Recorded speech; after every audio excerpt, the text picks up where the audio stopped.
السلام عليكم، عاملين ايه؟ يا رب تكونوا بخير. ان شاء الله النهارده هعمل لكم فيديو مشتريات مستلزمات الكحك والبسكوت، وايه الحاجات اللي احنا محتاجين ان احنا نشتريها علشان نبقى جاهزين ان احنا نعمل كحك وبسكوت في البيت. هقول لكم ان شاء الله فيديو تفصيلي لكل المكونات ان شاء الله ان احنا نحتاجها. لو انت ان شاء الله ناويه تعملي كحك وبسكوت في البيت، كل سنه وانتم طيبين يعني. اقول لك ايه اللي انت محتاجاه بالظبط. يلا بينا نشوف احنا هنشتري ايه. مبدئيا يا جماعه، انا معظم الحاجات دي شارياها اونلاين من صفحه في بلطيم اسمها فانيلا ستور، فيها كل مستلزمات الكحك والبسكوت. جبتهم كلهم مره واحده، كان في بعض الحاجات كده بس بسيطه كانت عندي، لكن معظم الحاجات انا جبتها مره واحده من عندهم. بسم الله. عندنا بنشتري ايه بقى؟ اول حاجه بنشتريها ان احنا يبقى عندنا الفانيليا والبيكنج باودر، واللي هو الفانيليا بالبرتقال دي طعمها بتبقى جميله جدا، بتخلي ريحه الكيك او البسكوت جميله جدا. وكمان اللي هو الكيك شيف. تمام. في كمان واحد اهو، كمان واحد اهو. عندنا بنشتري كمان هنا بقى ايه، اشتريت جوز هند كامل الدسم، اللي هو بيبقى كامل الدسم يعني. في جوز هند على فكره مش بيبقى كامل الدسم، بيبقى إيه ريحته مش قويه، لكن ده قوي وحتى طعمه بيبقى جميل. اشتريت كمان ملبن. تمام. اشترينا ايه بقى كمان؟ بصوا يا جماعه، سكر بودر. انا اشتريت سكر بودر لان انا مش عندي اصلا مطحنه في البيت.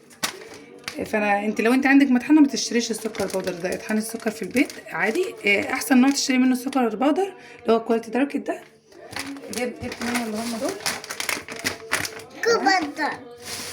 بالنسبه بقى يا جماعه للحلويات، بالنسبه مثلا للبيتي وكده، بنحتاج ان احنا يبقى عندنا اساس زبده، مش هينفع ان احنا نعمله بسمنه، فجبت زبده كريستال. في طبعا حلويات ما ينفعش احنا نستخدم فيها سمنه، فبنحتاج زبده، فانا جبت اللي هم الكيلو ونص دول زبده كريستال. كمان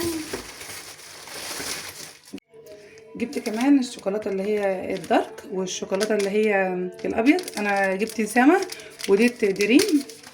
لو لقيتي سما اللي هو دارك جيبي سما برضو، هي سعرها رخيص عندي شويه. تمام. جبت بقى يا جماعه ميزان المطبخ، وده اساسي عندنا في الوصفات بتاعتنا كلها، بس ان شاء الله وانا بعمل لكم الوصفات هقول لكم هي تحتاج مثلا المعيار بتاعها بالكوبايه ايه بالظبط، لان انت لو مش عندك ميزان عادي انا هقول لكم المعيار بالظبط ان شاء الله في الوصفات بتاعتنا فيها ان شاء الله يعني. كده عندنا كمان انا القمع ده انا مش شارياه المره دي، بس كان عندي قبل كده ما كنتش لسه استخدمته، اللي هو ده. في منه بقى اكياس بتستخدميها مره واحده بس وبترميها. جبت منها برضه لان ده هنستخدمه في حاجه واحده، مش هينفع نستخدمه في حاجات كتير، اللي هما دول. تمام. جبنا بقى ريحه الكحك عشان ان شاء الله نعمل كحك مع بعض في ذات السريع. جبت ريحه الجوز الهند وكمان فانيليا سايله. وجبنا كمان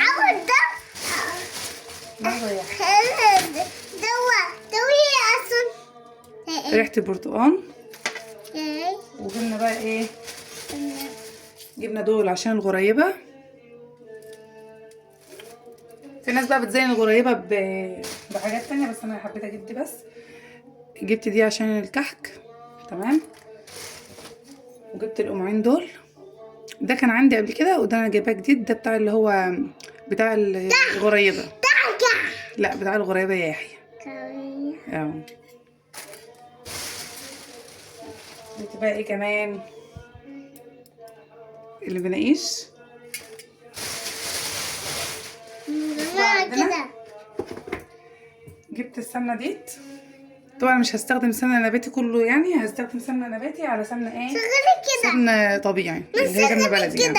هحط ميكس ما بين الاتنين، لان برضو ايه عشان اعمل كل كميه سمنه من ديت هتبقى تكلفه كبيره، احنا ممكن ان احنا نعمل ميكس ما بين السمنه دي وديت. تمام.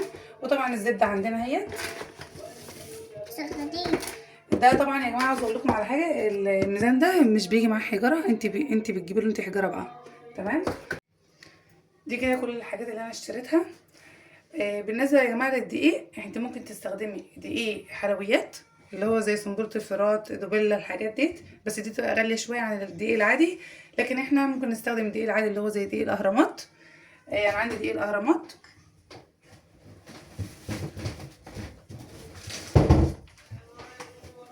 عندي دقيق الاهرامات اللي هو ده.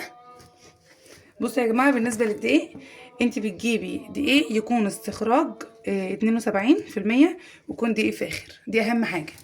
تمام. انت ممكن تستخدمي اي دقيق بقى. هو كان عندي، فانا مش هشتري بقى دقيق حلويات وكلام من ده، هنستخدمه. بس انا اقول لكم على حاجه بنعملها لما نيجي نستخدم دقيق مش مخصص للحلويات وهنعمل حلويات. بنحتاج ان احنا نحط مثلا، نشيل معلقتين من كل كيلو ونحط مكانهم معلقتين نشا مكان الدقيق. ده بيخلي الدقيق ميبقاش فيه عرق يعني وكده.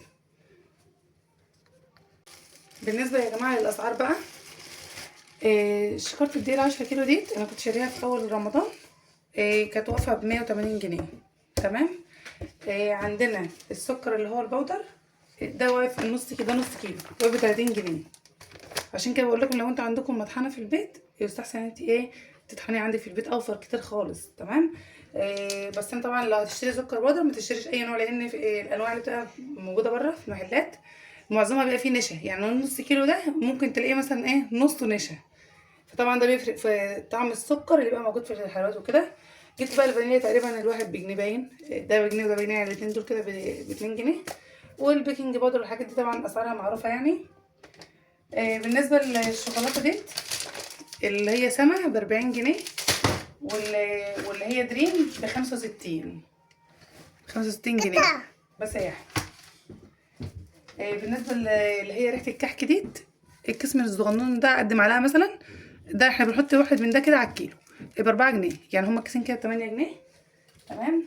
بالنسبه للاكياس حلواني ديت، انا شاريه اللي هم السبع اكياس ب10 جنيه. ده انا كنت شاريه من زمان بقى، اللي هو الابيض ده كنت شاريه من زمان، بس انا مش فاكره اصلا هو كان بكام.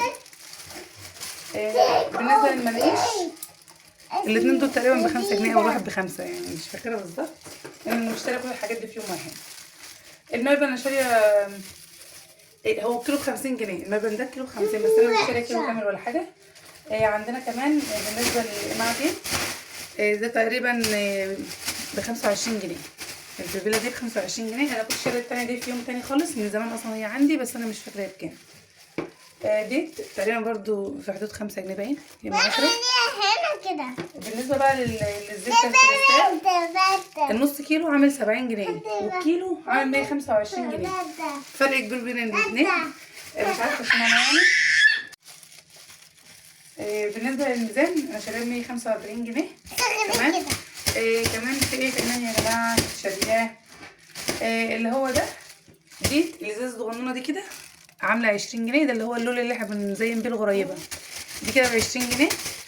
الاتنين دول انا مش فاكره والله وانا ما بكام، لان انا شاريهم برضو مش من نفس المحل يعني. ده ب40 جنيه، ريحه جوز الهند ب40 جنيه. كمان عندنا اللي هي السمنه الروابي دي معديه 200، مش عارفه 230 ولا 240، لان انا شاريه برضو بقالي كذا من زمان، يعني من اول رمضان عندي. تمام. بس كده يا جماعه، دي كده اسعار الحاجات اللي احنا اشتريناها. ان شاء الله الفيديوهات الجايه كلها تبقى سلسله من حلويات العيد. ان شاء الله نعمل بقى البسكوت والكحك والغريبه والبيتي فور وكل الحاجات دي ان شاء الله. لو في حاجات معينه انتوا عاوزين ان انا اعملها لكم ان شاء الله قولوا لي عليها وانا اعملها لكم يعني. في كمان حاجه يا جماعه، لو انتوا من الناس اللي بتحب تعمل سابليه في البيت، لازم يبقى عندك اللي هي القطاعات بتاعه السابليه، زي اللي هي الحاجات دي اللي هي النجوم والورود والحاجات دي. اصلا هي كانت عندي بقى من زمان، انا عيناها عندي لان انا بعمل بيها على طول وكده. لو انتوا من النوع اللي بتحب السابليه ممكن تشتروا قطعات بتبقى عندكم في البيت، هتنفعكم كتير وكده. كمان يا جماعه نسيت اقول لكم ان احنا محتاجين يكون عندنا خميره، عشان لو هنحتاج نعمل كحكه او حاجه بنحتاج ان احنا يبقى عندنا خميره. وكمان تانك البرتقال طبعا انا ما اشتريتوش لانه كان عندي في البيت، انا شاري اللي هو ده على بعضه. هاخد منه بقى لو احتجت ان انا اعمل بسكوت، هاخد منه على طول بدل ما اشتري الكيس التانية يعني وكده. تمام.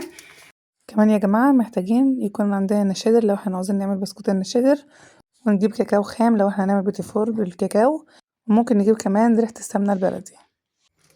بس يا جماعه ده كان الفيديو بتاعي معاكم النهارده، يا رب ان شاء الله تكونوا استفدتوا. بقول لكم الاسعار عشان مثلا لو انتوا عاوزين تعملوا ميزانيه معينه للحاجات اللي انتوا عاوزين تشتروها، اكون افدتكم وتعرفوا تعملوا الميزانيه دي ان شاء الله. استنوني بقى في وصفات تانية كتير. لو سمحتوا لو انتوا لسه ما اشتركتوش في القناه انا هزعل قوي والله. اشتركوا في القناه يا جماعه، حطوا لايك، ان شاء الله كلنا نستفاد من بعض. اكتبوا لي في الكومنتات ايه اكتر حاجه انا بعملها بتفيدكم.